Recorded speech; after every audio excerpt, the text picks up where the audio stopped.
안녕하십니까, 알림이 황희두입니다. 어제 위안부 피해자 이옥선 할머니께서 세상을 떠나셨다고 합니다. 이제 생존자는 10명밖에 안 남아 계신다고 하는데요. 안 그래도 일본이 고자세로 나오고 있는 마당에 윤석열 정부까지 들어서서 더더욱 우려되는 상황입니다. 삼가 고인의 명복을 빕니다. 외교 문제뿐만 아니라 지금 안보로도 난리가 났죠. 정세현 전 장관은 문재인 정부 절반만큼만 했어도 이런 일은 안 일어났을 거다 라고 비판했는데요. 대통령은 퇴근 후도 아니고 근무 시간 중에 NSC 회의도 소집하는 걸 모르냐? 국민들이 대통령을 믿을 수가 없다 라고 비판하기도 했는데, 대선 과정에서 그렇게 선제타격 타령하더니 결국 대한민국 국군은 종이호랑이라는 게 들통난 거다. 앞으로 이런 일이 일어나도 또 지금처럼 흐물흐물하게 넘어갈 가능성이 있다. 책임져야 될 사람은 반드시 책임지게 해야 된다는 목소리고요. 해당 소식을 접한 시민들은 역대 박근혜 씨가 가장 무능한 줄 알았는데 착각이었던 것 같다. 박근혜 무능에 이명박 독선까지 합치니 압도적 무능이 되는구나.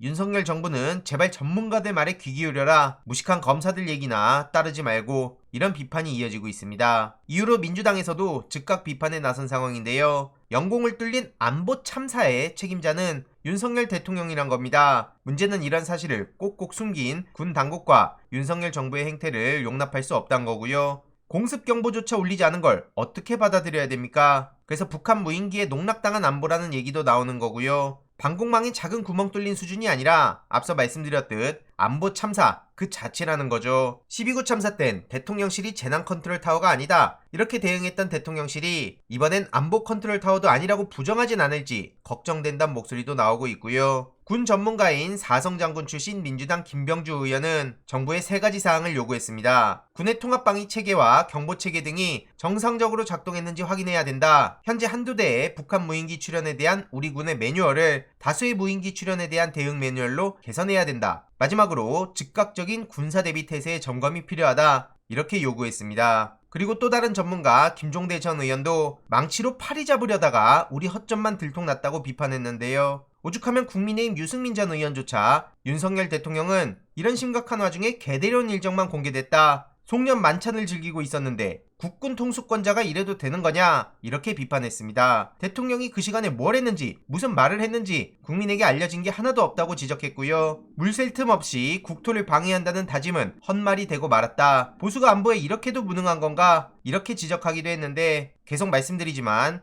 경제든 안보든 보수다 이런 프레임조차 깨진 시점이라고 봅니다. 도저히 그냥 넘어가선 안 되는 상황인 거고요. 이에 대해 언론은 왜 이렇게 보도를 안 하는 거냐? 윤석열 대통령의 문제를 지적하는 글은 포털에서 거의 보이지 않는다. 만약 문재인 정부 때였더라도 이런 식으로 대응했겠냐? 국민들이 불안에 떨 때 윤석열 대통령은 개랑 놀고 있었는데 국민들이 개만도 못하냐? 이런 지적까지도 나오고 있네요. 비판을 하든 말든 그저 본인 하고 싶은 것만 하고 있죠. 기어코 이명박 씨, 김경수 전 지사 등등 신년 특사 확정됐다는 소식이 전해졌는데요. 총 1373명을 특별 사면한다고 하죠. 문제는 김경수 전 지사의 복권이 제외됐다는 건 누가 보더라도 모욕을 주는 거나 마찬가지인 거고요. 거기에 김기춘, 조윤선, 우병우, 그리고 문고리 3인방으로 알려졌던 안봉근, 이재만, 정호성 죄다 복권시켜줍니다. 그러면서 윤석열 대통령은 이번 사면을 통해 국력을 하나로 모아나가는 계기가 되길 바란다. 이런 소리나 내뱉고 있는 게 속보로 전해지고 있는데 정말 기가 차단 말밖에 안 나옵니다. 박지원 전 국정원장은 이에 대해서 일침을 날렸는데, 쉽게 말해 대통령이 본인 편만 풀어주는 사면 복권은 국민적 지지를 못 받는다. 자기 편만 전부 다 풀어주는 자기 집안 잔치랑 뭐가 다르냐, 이런 지적이고요. 김경수 전 지사에 대한 복권 없는 사면은 앞서 말씀드렸듯이 노골적인 꼼수라는 겁니다. 더 나아가 정경심 교수의 건강은 전 국민이 다 알고 있는데 이명박 씨는 건강 타령하면서 풀어주고 정경심 교수는 저렇게 냅두는 걸 어떻게 받아들일 수 있겠냐, 이런 거죠. 이에 대해서도 많은 비판의 목소리가 이어지고 있고요. 직접 본인은 끼워넣지 말라 하던 김경수 전 지사는 넣고 국민들이 그렇게 요구하는 정경심 교수는 제외시키고, 이러니 더더욱 분노의 목소리가 커져가고 있는 겁니다. 실제로 지금 대통령 친인척은 감찰의 사각지대라는 김태형 기자의 보도도 나왔는데 성역 중에 성역을 만들어 놓은 거라 보고요. 한동훈 장관은 내로남불로 일부 언론을 통해 비판을 받고 있죠. 쉽게 말해 그동안 본인 필요할 때는 검사 개개인이 헌법기관이라고 주장하며 실컷 어그로 끌더니 막상 논란이 되자 익명 뒤에 숨으려 한다는 비판이 나오는 겁니다. 이미 검찰 제국의 실체를 파악한 대부분의 국민들은 검사의 얼굴은 왜 공개되면 안 되는 거냐? 대통령보다 더한 힘을 갖고 있는 게 지금 대한민국 검찰인데 반드시 무너뜨려야 된다 라는 주장에도 많은 공감이 이어지고 있습니다. 최근 김의겸 의원은